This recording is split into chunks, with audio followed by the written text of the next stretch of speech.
Hey guys, how's it going? Welcome back. Have I said recently how much I love Facebook for giving me video ideas?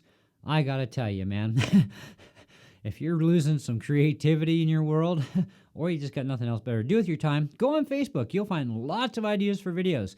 And that's what brings us to today's video, is thanks to Facebook and a post that was put up about some guy asking about, is it safe to lean a guitar up against a wall unstrung?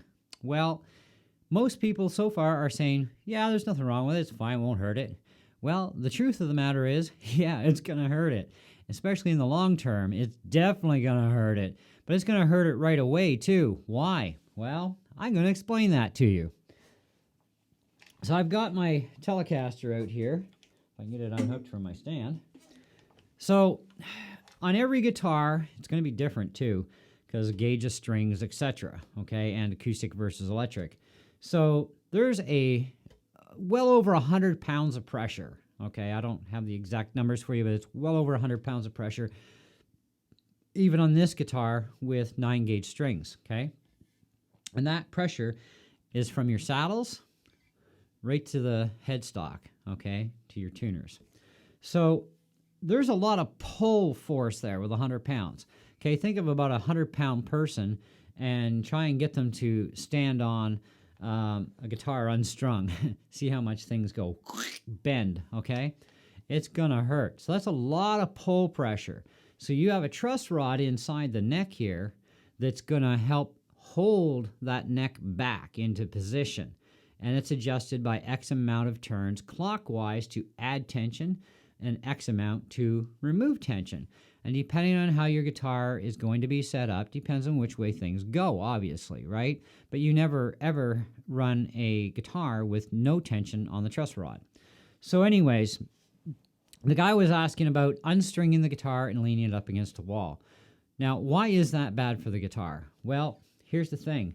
We just mentioned the fact that that truss rod holds the neck in a specific spot because it's being pulled at with over 100 and some pounds of force from the strings. Kind of like, figure a bow and arrow, okay? Like pull, okay, type thing. Your bow bends, right, as you pull, and you're adding more tension, right? And it's only going to pull to a certain point, and one of two things happens. It stops because you run out of arrow and you can shoot the darn thing, or if your arrow is too long for the bow, you will snap it and you'll be eating pieces of your bow into your face.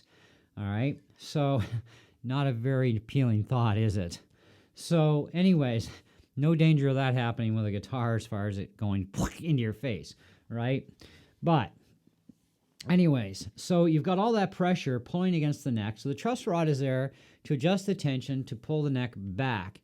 Now, it has to be set to, well, a specific amount of relief, okay? There has to always be some amount of bow or upward bow to the neck for relief, because if you run a straight neck, you're going to get dead spots on notes, especially when string bending.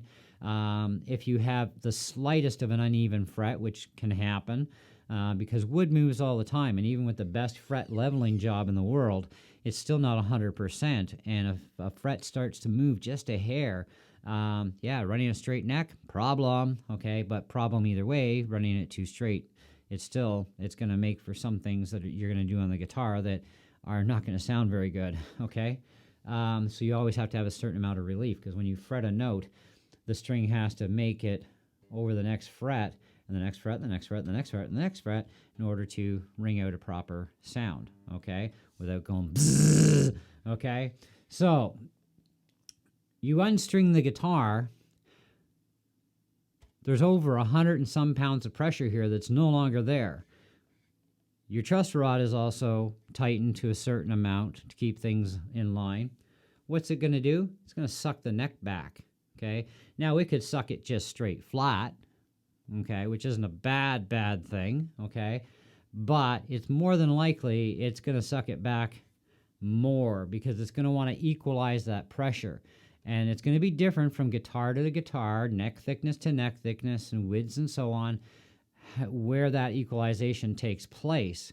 So, yeah, not a very appealing thought. And then you're going to lean this thing on the floor with the bottom of the body to the floor, and the headstock into the corner of the wall like this, and it's going to be on either this angle or that angle. Likely it's not going to be pretty much straight up and down. Okay, in the pictures I saw, it was on an angle like this, and that's still a lot of pressure for that entire guitar because of the weight of the body and going tip to tip. That's a lot of pressure coming this way, but the neck is being pulled the opposite way from the truss rod because now there's no pressure that's keeping that truss rod pulled properly, or the neck being pulled upward properly, so it gets to back bow. Now, when I'm talking about equalization, I want you to consider taking two propane tanks. One's empty, one's full, okay? And you're going to connect them together with a special connector so that you can, allow gas to flow from one to the other. Turn on both valves. The fuller tank empties out into the empty tank. And what happens is it starts filling up the empty tank until the pressure is equalized. So in theory, okay, you should have about a half a tank of gas in each one by the time tank number 1 has depleted enough to get to tank number 2. Of course, it's still not going to be 100% on the whole 50-50 thing, but it's going to be pretty close, all right? So it equalizes its pressure. Well, that doesn't happen here, okay? Because when that pressure is on that rod, the rod is going to pull things this way, okay? So backwards to compensate for the string pull to keep things where the neck gets to pull this way at the same time with the strings. So as soon as you release the pressure off those strings, because there's no strings now, or you just detune it completely to slop, and that's the same thing as having no strings, it pulls back at the neck. And it's going to keep pulling back and keep pulling back, okay, until it can equalize out. And then you've got this sort of thing going on. That's not good. Now, if you face the guitar into the wall, which people will do, all right, that truss rod's pulling backwards, right, for a back bow. Now you're really increasing that back bow. Once the damage happens, especially in this position, you are never reversing that. Never. Okay? Because you can't loosen off the truss rod enough to get that damage undone. Okay? So what about if you take the strings off and then take all the pressure off the truss rod? Then what happens? Well, then the neck will actually relax to a certain point. And if it's pointing this way, it's going to keep pulling. And you're going to get the same sort of dealy going on to a certain degree. And it's going to cause damage that actually would be a little bit easier to reverse. What if it's leaning this way? Well, if it's leaning that way, you still got all that weight going this way, so it's bowing it up. So then you're going to have to crank her back down, and hopefully you have enough crank room, which is the other problem. You may or may not have enough crank room, all right? Because when a truss rod goes in, there's a nut in there, and then the thing threads in, right? The rod threads in. Now, if you bend the truss rod where it starts to do the flippy flip because you've overbent it the other way, now you can't straighten things out because now the rod can jam up because the rod is bent. I have seen many different types of nightmares over the decades of guitars that have been abused in this way and in this way. And even with strings on in the corner, it's still, over the long term, it is going to damage that guitar, and you may not have enough room to straighten things back out again, to tighten things up to get that wow out, okay? The other thing you got to be really concerned about, other than, hot, cold, and humidity levels with any guitar, is going to be the type of heating system in your home, okay? I have infloor heating because I have a concrete floor because I'm on the ground level of the house. Technically, it's a basement apartment, but it's not really a basement because it's ground level, so we just, whatever, we're on the ground, okay? So we have infloor heating, so I have to keep my guitars a minimum of 3 feet off of the floor because of the radiant infloor heating. And it's also a very dry heat, okay? And as such, I have to add a lot of humidity in the house, and it's hard to add the humidity in. I should actually get another probably 2 or 3 humidifiers.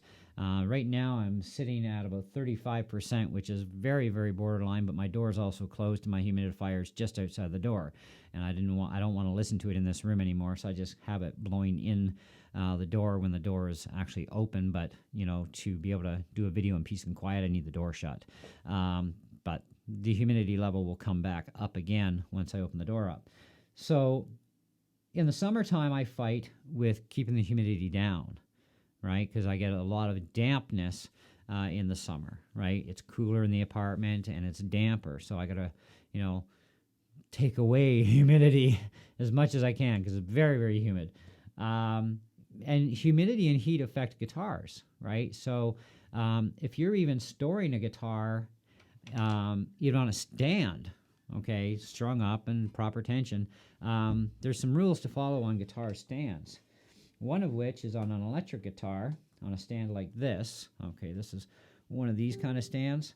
Having the headpiece up this high on the neck is actually bad for it. Okay, not a good plan. Where should it be? The lowest point that it can possibly go. Now this is going to be my lowest point, which gets me 5th, 6th, 7th, 8th fret. Now, the amount of space between there and the heel, let me just show you this. You can see that's not too bad, okay? There's still weight there, okay? But it's not severe weight. It's not major, so I would say that kind of position is relatively, for the most part, very safe at that height. I would prefer to see it around the 12th fret, and then I know that I have no weight issue against the neck from the body, okay? The amount is so minimal, it's disgusting. And that's about where it should be, but this stand doesn't go that low. And you'll rarely ever see my guitars on stands since I hung them up. I had them on stands for a while, if you go into my earlier videos, since I moved into this house almost 2 years ago now. And then I was allowed to hang them up. So we hung them up, and it works out better because A, they're away from the heated floor, B, they hang up on hooks like this, and they keep all that weight straight up and down where it should actually be. So there's no problems. Now, can you leave a guitar unstrung? This will be the next person that'll ask this. When it's hanging up on the wall? The answer to that is no. Why? Because you get the same flipping problems. Well, not the same, but very close. Problem number one that's going to happen automatically, even hanging like this from the wall, if you unstring your guitar, the truss rod still has the tension. It's still going to want to back bow until it can equalize, okay? And again, you may or may not get things back to normal again, or it may take an awful long time before it does happen. This is the problem with, stringed instruments can be a bit of a pain in the neck sometimes. So you got to take very good care of them. There's what, called proper care and maintenance and stuff, But anyways, so it'll do the same sort of thing with that part. You don't have to worry about the opposite pull happening, but you do have to worry about that pull happening, the back pull. So how do we fix that? Loosen off the truss rod all the way, okay, till it's nice and sloppy, okay? Then hang it on the hook. Now, is this going to cause a problem? In more modern day guitars, likely not, because the truss rods are pretty much straight down the middle. Guitars were put together at one time with slight angles, okay, so that it compensated for the twist pull of the strings, okay? Things have changed over the years, and they've invented new ways of doing things for compensating whatever, but modern day guitars in the last, I don't know, probably, I have no idea how many years, but ever since I started using straight down the middle truss rods, it's not such a bad thing for neck twisting to happen, but it could still happen. That's the thing, it can still happen. So what's the safest thing to do? Well, Leaving them in the case is also a bad idea, unstrung, because you're going to get that back bow again. So your best way to store your guitar is strung up, tune it up, tune it down a half step, and that's fine. It won't hurt anything tuned down a half step. It's not going to hurt anything. But that's what I would probably do. But I still would never, ever lean a guitar against the wall, either in this direction or in this direction or at all, period. Even on this angle, I still wouldn't do it, okay, up against a wall, other than putting it on a hook and letting it dangle from the wall, okay, freely, okay, from a hook. That's the only way I'd store any guitar, but I would only ever store them to either fully tuned or tuned down at least a half step at most. That's what I would do. So to keep going on and further explaining this in more and more detail, I don't think we need to do that. So hopefully this answers everybody's questions as to why it is bad to store your guitar unstrung against a wall. So thank you for watching, and I hope you enjoyed the video. Hope you learned lots, and we'll catch you on the next one. Ciao for now.